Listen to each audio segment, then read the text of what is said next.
A very good morning to all my dear students. Today we are just going to start our new lesson, that is birth, which is written by A.G. Cronin. So this is the lesson number 7. Before reading this very lesson, let us continue with these words which is given in the bracket in the italic form. That in this excerpt, the citadel, it means this very act, you can say this very part has been taken from the large book, that is a citadel, which is written you can say written by Andrew Marson Mansion, newly out of medical school. So here actually Andrew Mansion was a doctor who was just newly out of the medical school, has just begun his medical practice as an assistant to Dr. Edward Page in the small Welsh mining town of Blenheim. Now वो यहाँ पर medical practice करता है और किसका assistant है, doctor Edward page का, जो स्मॉल वेल्श माइनिंग टाउन में रहते हैं, ब्लेनी में. Now as he is returning from a disappointing evening with Christine, अब एक शाम को एंड्रयू मैंशन जो है वो क्रिस्टिन जो उनकी गर्लफ्रेंड है जिसे वो प्यार करते हैं उससे उनकी लड़ाई हो जाती है या फिर ऐसा इंसिडेंट हो जाता है जिससे वो काफ़ी निराश हो जाते हैं, डिसअपॉइंट हो जाते हैं. ही इज़ मेट बाय जो मॉर्गन, तब उन्हें रास्ते में एक जो मॉर्गन नाम का इंसान मिलता है. जो and his wife who has been married nearly 20 years, जो एंड उसकी वाइफ को 20 साल हो गए हैं शादी की हुए, लेकिन उनका अभी तक कोई बच्चा नहीं हुआ था, लेकिन अब फ़िलहाल उनका एक बच्चा होने वाला था, as they were expecting their first child, right. So ये हमारा प्लॉट था. Now here we are going to start our plot cum story here.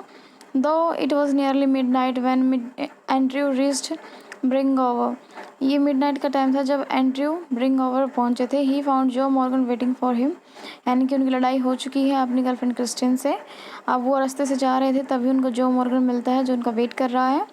Walking up and down with short steps between the close surgery and the entrance to the house, वो उनका इंतज़ार कर रहा है, बहुत छोटे छोटे कदमों से वो उनकी तरफ आ रहा है और काफ़ी मतलब वो काफ़ी ऐसा हैसली नज़र आ रहा है, थोड़ी तेज़ी में नज़र आ रहा है. At the sight of him, the burly drillers faced expressed relief. उनके एक ही नज़र में उनके जो फेस के एक्सप्रेशन से वो अलग से नज़र आ रहे थे कि वो काफ़ी ड्रिलर्स से. सो डॉक्टर, वो एकदम से आते हैं उनके पास, वो कहते हैं, oh doctor, I am glad to see you, मैं बहुत खुश हूँ आपको देख के. I been back and forward there this last hours, अब मैं अब जाने वाला था, ये लास्ट आवर था, मैं यहाँ रुका हुआ था. अब वो बताता है कि वो उसके लिए क्यों वेट कर रहा था. The Mrs want here before time, अब उसकी जो मिसेस है यानी मिसेस जो है वो क्या है, एक बच्चे को पैदा करने वाली है, बच्चे को जन्म देने वाली है. सो आप उनको जो है यू कैन से पेन है वो अभी हो रहा है तो आपको चलना पड़ेगा. Now Andrew abruptly recall the contemplation of his own affairs told Morgan to wait. अब एंड्रयू जो है वो अपनी कंटेम्पलेशन यानी अपनी जो निराशा वाले जितना भी इंसिडेंट हुआ था क्रिस्टिन के साथ उसमें डूबा हुआ है, उसके ख्यालों में डूबा हुआ है, तो मॉर्गन को थोड़ा सा वेट करने के लिए बोलता है. तो फिर उसके बाद कहता है he went into house for his bag, वो कहता है कि मुझे मेरा बैग घर से लाना पड़ेगा. Then together they set out for the number 12 Blaen Terrace, तो 12 नंबर के लिए यानी कि वो एक एड्रेस दिया गया है 12 ब्लेन टेरेस, इस जगह का नाम है, उसके लिए दोनों के दोनों निकल पड़ते हैं. The night air was cool and deep was quite mystery, जो रात की हवा थी वो काफ़ी अच्छी चल रही थी, काफ़ी डीप थी और काफ़ी मिस्टीरियस सी थी. Usually so perceptive Andrew now felt dull and listless. Perceptive मतलब होता है एनर्जेटिक. कई बार हमने देखा है कि मिस्टर एंड्रयू जो हैं वो काफ़ी एनर्जेटिक होते हैं, बट नाउ एंड्रयू काफ़ी डल महसूस कर रहा है और ख़ुद को लिस्टलेस यानी कि बहुत ही चिंताजनक जो है वो अंदर अंडर काइंड ऑफ डिप्रेशन महसूस कर रहा है. He had no premonition that this night call would prove unusual, still less that it would influence his whole future in Blenheim. अब ये एक ऐसा किस्सा कि जो स्टोरी में जो किस्सा होगा उसमें उनको बिल्कुल भी प्रीमोनिटेशन नहीं है, उनको बिल्कुल भी पता नहीं है पहले आगे की कि क्या होने वाला है जो उनकी ज़िंदगी को बिल्कुल चेंज कर देगा, उसके फ्यूचर को चेंज कर देगा ब्लेनेली में. ये मिस्टर एंड्रयू जो हैं वो एक ऐसे डॉक्टर हैं जो अभी सीख रहे हैं, राइट. तो अब इनके इस इंसिडेंट्स की जो हम स्टोरी पढ़ने वाले हैं, इस इंसिडेंट के बाद इनकी ज़िंदगी बिल्कुल बदलने वाली है. The two men walked in silence until they reached the door of number 12. Then Joe drew up short. अब जैसे ही नंबर 12 में जाते हैं, यानी कि जहाँ पर जो घर है वहाँ पहुँच जाते हैं। ना वहाँ जाकर अपने आप को डल महसूस कर रहे एंड्रयू ने कहा, आई विल नॉट कम इन, मैं अंदर नहीं जाऊँगा, ही सैड। तभी उसकी वॉइस को स्ट्रेन देखते हुए मिस्टर एक्चुअली ही सैड, उन्होंने हु इज़ मिस्टर जो ने कहा, आई विल नॉट कम इन, मैं अंदर नहीं जाऊँगा, मैं बाहर ही रहूँगा क्योंकि मुझे बहुत चिंता हो रही है। एंड वो उसके हाथों में हाथ देकर कहता है कि but man I know you will do well for us, लेकिन तुम हमारे लिए सब कुछ ठीक कर दोगे क्योंकि हमारे पास जो बच्चा है वो 20 साल बाद आ रहा है, हमारी सारी उम्मीदें आपसे ही हैं, तो मैं बाहर रहूँगा, आप अंदर जाइए। Now inside a narrow stair led up to a small bedroom, clean but poorly furnished and lit only by an oil lamp, यानी कि लाइट नहीं है वहाँ पे, लाइटनिंग जो चीज़ें हैं वो उसका बंदोबस्त नहीं किया गया, सिर्फ वहाँ पर ऑयल लैम्प जल रहा है।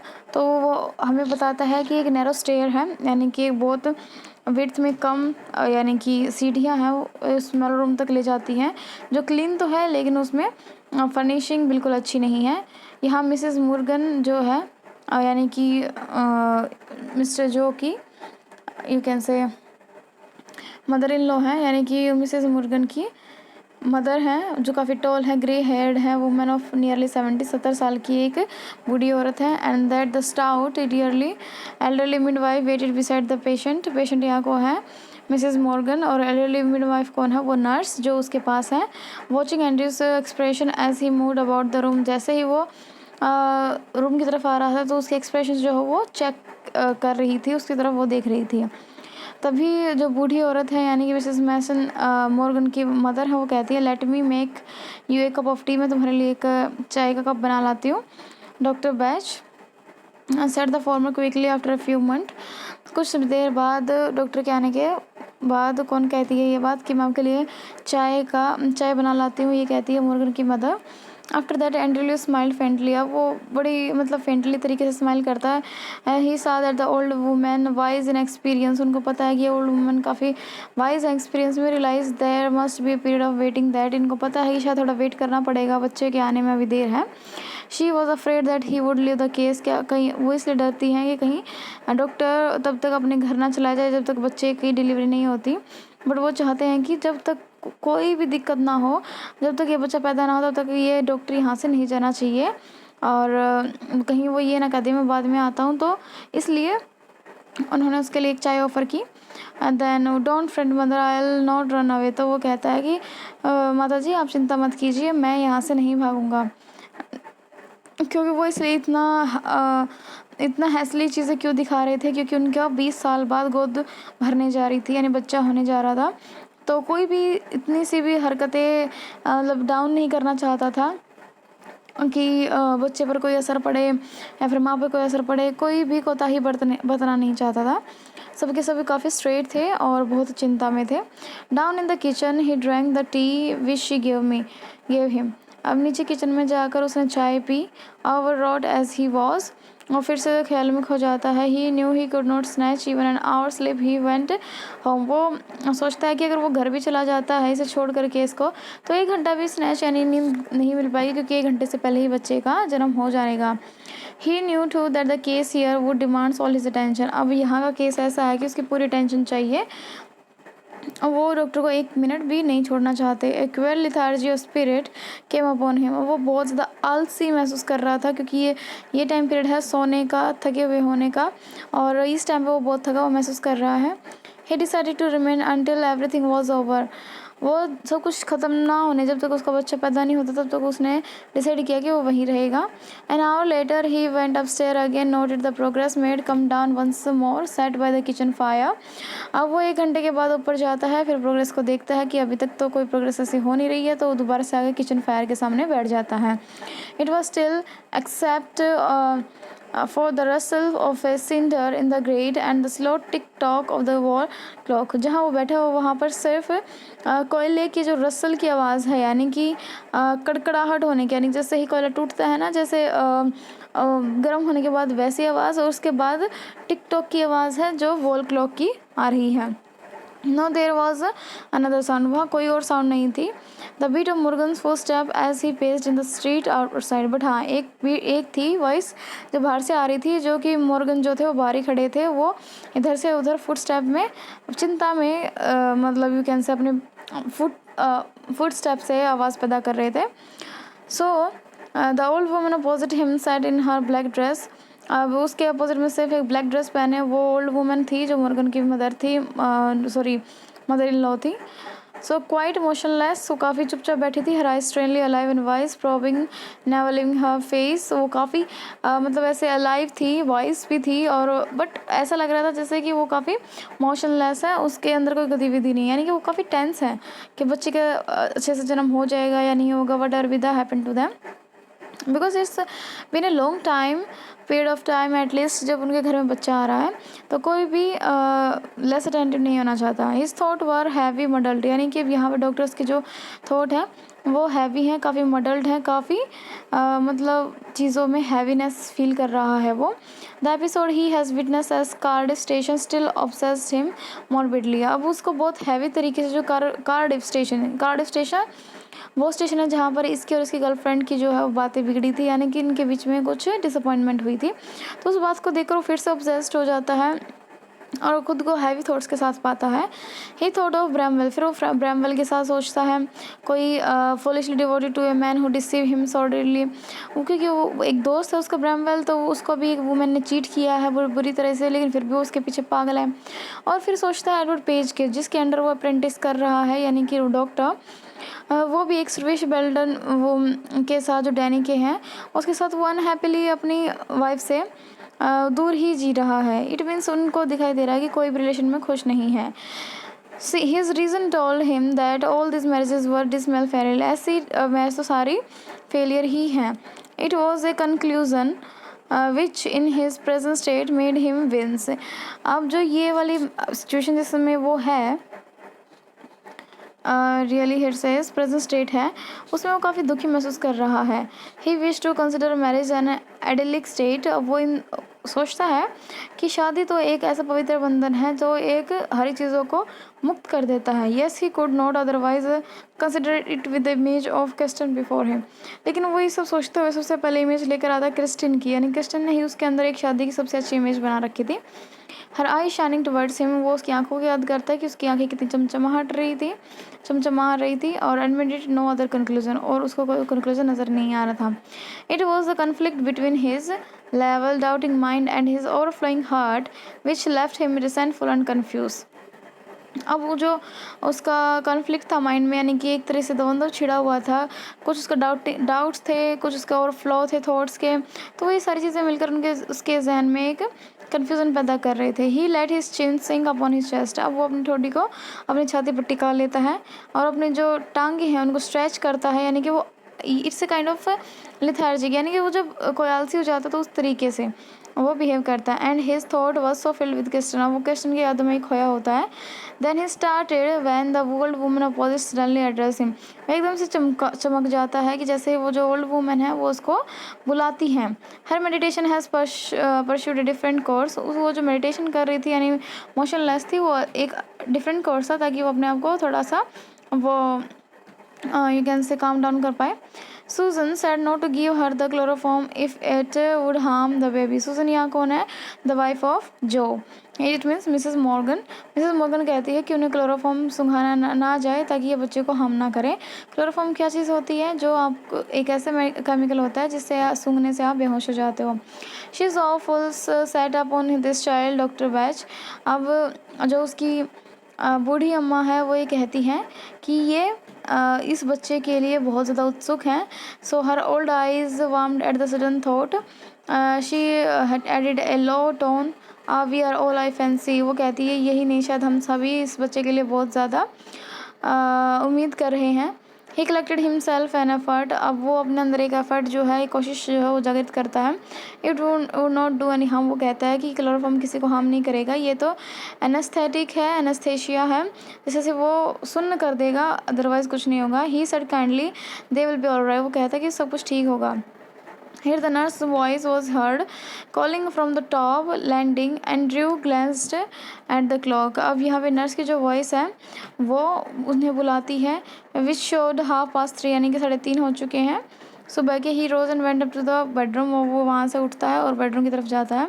He perceive that he might now begin his work, उसको लगता है कि उसका काम करने की बारी आ गई है, यानी वो काम अपना शुरू यहाँ से कर सकता है। एन आवर elapsed, 1 घंटा भी जाता है। It was long hard struggle, अब वो बच्चा होने में 1 घंटा भी जाता है। Then as the first tracks of dawn straight past the broken edges of the blind, the child was born lifeless. जैसे खिड़की से पहली रोशनी बाहर आती है, बच्चे का जन्म हो जाता है, बट बच्चा लाइफलेस होता है, यानी कि उसमें कोई आवाज़ नहीं होती, उसमें कोई इमोशन नहीं होता। At this guest the still from the shiver of horror passed over the Andrew. अब एंड्रयू अप्रेंटिस था, तो उसको थोड़ा बहुत ज़्यादा डर लगता है कि ये क्या हुआ, बच्चा लाइफलेस कैसे पैदा हो सकता है। After all that he had promise, उसने प्रॉमिस भी किया था कि सब कुछ ठीक होगा। अब जो फेस उसने हीट किया था नीचे, अब वो बिल्कुल चिल्ड हो चुका है, बिल्कुल यू कैन से बिल्कुल ठंडा पड़ चुका है, क्योंकि उसको दिख गया कि बच्चा जो है वो लाइफलेस है, अभी उसमें लाइफ है ही नहीं। He hesitate tone out between his design to attempt और रिसिटेट द चाइल्ड। अब जो भी है उसकी डिज़ायर है कि वो बच्चे को मतलब कि सांस दे, रिससिटेट का मतलब होता है मुँह से सांस देना बच्चे को।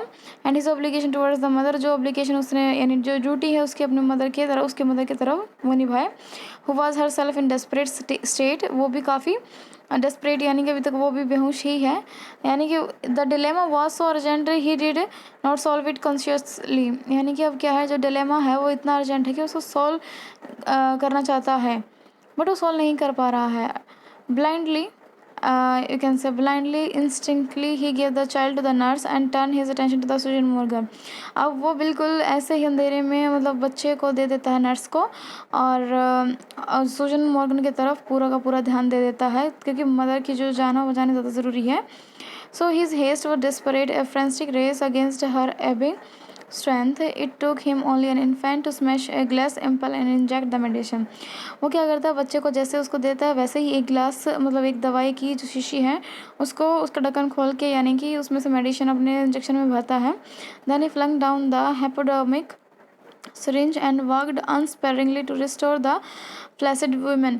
अब वो यानी उस बच्चे को नर्स को देने के बाद उस औरत को यानी कि जो कौन थी, मिसेस मॉर्गन थी, सूजन थी, उसको बचाने की कोशिश में लग जाता है। After few minutes feverish effort her heart strength है, अब थोड़ी देर बाद उसकी जो हार्ट बीट है वो थोड़ी सी उठ जाती है।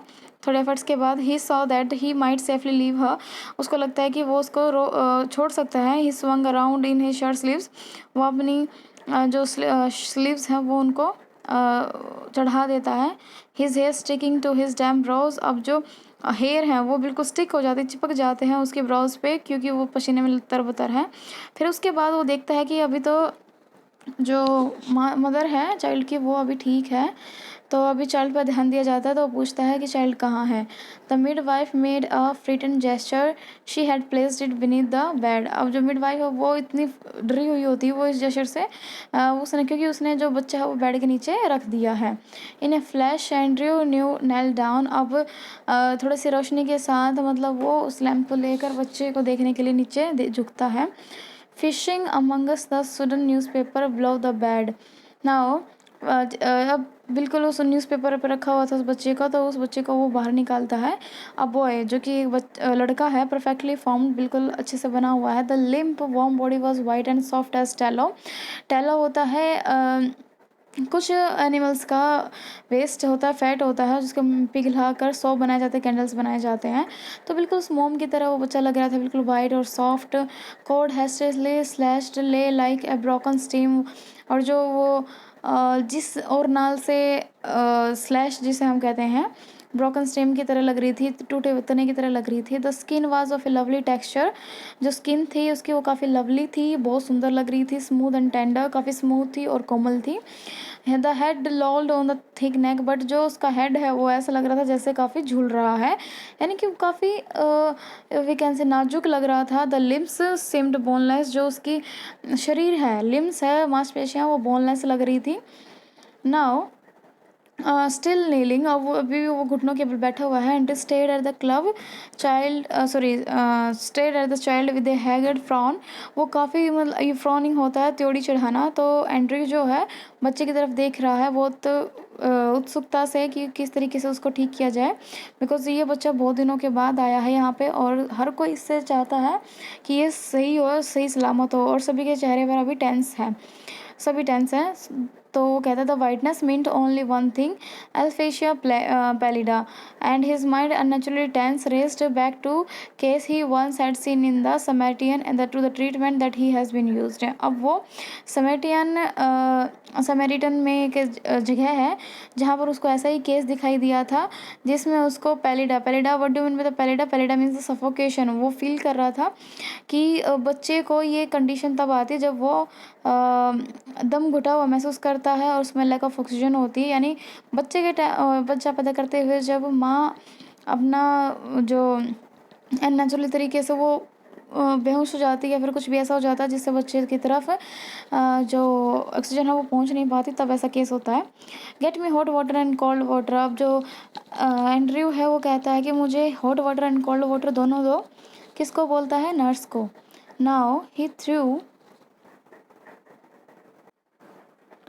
तो नर्स से वो अपना hot water and cold water मांगता है। इसके बाद नर्स उसे ये देती है। वो कहता है कि बेसिन पे दो, जल्दी से क्विक, जल्दी से जल्दी करो। The doctor she faltered her eyes on the pallid body of the child, but वो कहता है कि उसकी आइज़ जो है वो बच्चे की पैलेट बॉडी पर है जो बिल्कुल नीरस सा पड़ा है। तो वो कहता है कि परंतु डॉक्टर, वो कहता है जल्द, टाइम नहीं है इतना, जल्दी से करो। ही शाउटेड, वो चिल्लाता है। स्नैचिंग ए ब्लैंकेट, एक ब्लैंकेट लेकर आता है। He laid the child upon it and began the special method of respiration. अब वो रेस्पिरेशन उसको यानी कि मुंह से सांस देकर उसको जगाने की कोशिश करता है। द बेसिन अराइव्ड, बेसिन आ जाते हैं। The ईवर, the big iron cattle, सब कुछ आ जाता है। एक जो एक बच्चे पैदा करने के लिए ज़रूरी होता है, यानी कि एक गर्म केटल आ जाती है, हो कोल्ड वाटर भी आ जाता है। So frantically the splash cold water into one basin, वो एक कोल्ड वाटर को एक बेसिन में भर लेता है एक। Now into the other he mixed water as hot as his hand could bear, वो इतना दूसरे एक में यानी दूसरे बेसिन में एक क्या करता है, हॉट वाटर कर लेता है जितना वो सह सकता है। Then like some crazy juggler he hurried the child between the two. अब वो इन दोनों को क्या नाम है, बच्चे को इन दोनों के बीच में लिटा देता है। Now plunging it into the icy, now it is the steamy bath, कभी वो आइस में उसको लिटाता है तो कभी उसको स्टीम बाथ देता है।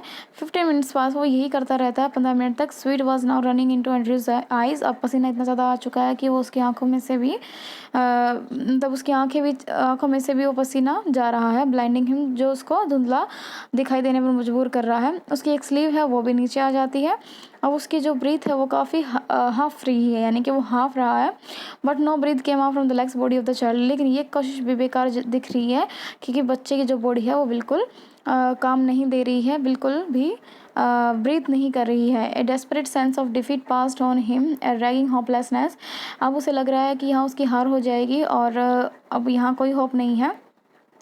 He felt that the midwife watching him in a stark consternation, and while they pressed back against the wall where she had all the time remained, her hand pressed to her throat, uttering no sound, her eyes burning upon him, was the old woman.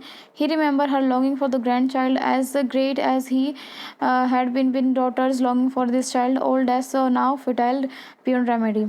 अब जो ये remedy वो कर रहा था, करते हुए ये सोच रहा था कि भाई ये सब होपलेस है, अब बच्चे की बॉडी में सांस आ नहीं रही है, तो वो याद करता है उसकी नानी की सिचुएशन को, जो बच्चा है, कि उस बच्चे की नानी ने कितनी उम्मीद से उस डॉक्टर की तरफ देखा था और कहा था कि हमारी बहुत इच्छा है हमारी इस चाइल्ड के लिए जितनी इच्छा उसकी डॉक्टर के लिए है। तो उन सारी इच्छा को याद करता है, उन सभी के फेसेस को याद करता है। The floor was now a draggled mess, अब जो फ्लोर है बिल्कुल एक मैस हो चुका है क्योंकि उस पर पानी, खून, सब तरीके की चीज़ें जो हैं वो बिखरी हुई हैं। Stumbling over a shopping towel, अब वो एक टॉवल लेकर आता है। Andrew most dropping the child, अब वो उसमें ड्रॉप कर देता है। Which now wet and slippery in his hand, अब इतना गिला हो चुका है वो बच्चा भी कि उसके हाथों से फिसल रहा है, like a strange white fish, जैसे एक वाइट फिश फिसल जाती है। फॉर मर्सी से एक डॉक्टर विम पर द मिडवाइफ, जो नर्स है वो कहती है भगवान के लिए प्लीज़ डॉक्टर इसको जीवित कर दीजिए। Andrew did not heed her, वो उस पर ध्यान नहीं देता है. Beaten despairing having laboured in the vain for half an hour, वो उस बच्चे के पीठ थपथपाता है, उसे पीटता थोड़ी देर के लिए ताकि उसका लास्ट एफर्ट हो ये. फिर वो लास्ट में उसको एक रफ टॉवल से उसकी कमर को रब करता है, क्रश करता है एंड रिलीज उसके चेस्ट को दोनों हाथों से थोड़ा सा क्रश करता है यानी कि दबाता है, trying to get breath into the limb body, ताकि उसकी बॉडी में सांस आ जाए. Now and then as by miracle, एक मिरेकल होता है, एक एकदम से ऐसी चीज़ हो जाती है जिसकी वो उनकी कोई कामना ही नहीं थी. द पिग्मी चेस्ट, जो छोटी सी चेस्ट थी यानी कि बच्चे की चेस्ट थी, with his hand in close to give a short conclusive heave another and another and turn giddy. अब वो उस पर थोड़ा थोड़ा करके उस पर क्या कर रहा था, जोर दिया जा रहा था, जिससे उसमें सेंस ऑफ लाइफ जो थी वो लग रही थी कि आ रही है. So springing beneath his fingers after all that unavailing striving. अब उसकी जो फिंगर्स थी वो भी इतनी यू कैन से अपनी ओर से तो वो बहुत काम कर चुकी थी. अब इतना काम कर चुकी थी कि वो फेंट होने के ही उसमें था कि वो फेंट हो जाता अगर बच्चे का टाइम पे कुछ रिकवरी नहीं हो पाती. He redoubled the effort, bubble of mucus came from one tiny nostril. अब क्या है कि बच्चे के नाक से पानी बाहर आता है, एक बबल बाहर आता है. ये एक जॉयफुल इरिडेंट बबल है, यानी कि ऐसा जब बच्चे के अंदर पानी चला जाता है और वो सांस नहीं ले पाता, तो अब जो बबल आया था वो इसी वजह से था कि वो सांस ले पा रहा है और जो पानी का बबल है वो बाहर आया. अब जो लिम्स है यानी कि जो बच्चा था जो मांस का लेंथड़े जैसा लग रहा था वो बिल्कुल बोनलेस लग रहा था. अब उसमें बोन आ चुकी है. अब ऐसा नहीं है कि उसमें कोई भी हड्डियाँ नहीं हैं. The blank skin was slowly turning pink, और जो बिल्कुल सफ़ेद कलर की स्किन थी वो पिंक हो रही है, यानी कि जो खून का बहाव है वो चल पड़ा है. Then exquisitely came the child cry, और जो बच्चा है वो रो पड़ा. डियर फादर इन हेवन, सब ने भगवान का शुक्रिया अदा किया. इट्स कम अलाइव, वो जिंदा हो गया. Andrew handed her the child. अब उसको एंड्रयू जो है उसको चाइल्ड दे देता है. He felt weak and dazed, वो काफ़ी थका हुआ महसूस कर रहा है. अबाउट हिम द रूम ले in the shuddering litre, blankets, towel, basins, solids, you can say instruments, the hypodermic syringe impaled by its point in the linoleum, the ever knocked over the kettle outside in the puddle of the water upon the huddle bed. The room still dreamed her way quietly through the anesthetic. The old woman still stood against the wall, but her hand was together. Her lips moved without sound. She was praying. इसका मतलब अभी भी जो उसकी you can से mother है Mrs Morgan की, वो अभी भी वॉल के पास खड़ी है और वो प्रे ही कर रही है बिना साउंड के. और उस अपने जो मिस्टर एंड्री है वो काफ़ी थका हुआ नज़र आ रहा है. नाउ मैकेनिकली एंड्रयू रंग आउट हिज स्लीव. अब जिस तरीके से उसके स्लीव्स एकदम से नीचे चली गई थी वो उसको दोबारा से ऊपर करता, ऊपर से जैकेट पहन लेता है, यानी कि उसका जाने का टाइम आ गया है. I will fetch my bag later, वो नर्स को कहता है मैं बाद में अपना बैग उठा लूँगा. वो नीचे डाउन स्टेयर जाता है किचन में, और वहाँ पर जहाँ बहुत सारी उस रूम में बहुत सारी चीज़ें रखी हुई जैसे किचन में होता है, तो वहाँ पर रखा हुआ, तो उसके लिप्स जो थे ड्राई हो चुके थे, तो वहाँ से उसने काफ़ी पानी पिया वहाँ जाकर. फिर वो अपनी हेड और कोट को लेकर घर से निकल जाता है. जैसे घर से निकलता है तभी उसको जो बाहर खड़ा हुआ दिखाई देता पेमेंट पे, with a tense and expectant face. उसको बड़ा ही मतलब जो फेस है वो काफ़ी चिंताजनक है. तो उसको कहता है जो सब कुछ ठीक है, दोनों ही माँ और बेटा दोनों ठीक हैं. इट वॉज क्वाइट लाइट, अब सुबह का दिन हो चुका है क्योंकि 5 बज चुके हैं. A few miners were already in the streets, कुछ माइनर्स जो माइन में काम करते हैं, खदानों में काम करते हैं, वो अपने स्ट्रीट्स में जा रहे हैं, यानी कि जिनका रात की शिफ्ट थी वो सुबह के लिए जा रहे हैं, जो सुबह की शिफ्ट थी वो रात के लिए जा रहे हैं. It means they are just moving from their things. अब जो अपना एंड्रयू है वो भी उनके साथ ही जा रहा है ना. वो लास्ट में कहता है I have done something, oh God I have done something real at last. मैंने लास्ट में कम से कम कुछ तो किया, मैंने कर ही दिखाया, यानी कि उसके लिए ब्लेनली में ये वर्क कर पाना बहुत मुश्किल था और उसने ये कर दिया था. सो इस तरीके से उसकी लाइफ जो हो चेंज हो जाती है इस इंसिडेंट के बाद, कि वो एक अच्छा डॉक्टर बन पाता है. बिकॉज़ वो इतने थके होने के बावजूद भी उसने बिल्कुल भी उम्मीद नहीं छोड़ी और उसने हमेशा डटकर सामना किया whatever be the situation was going on. So here we have some of the questions. हमारा लेसन जो ख़त्म हो चुका है.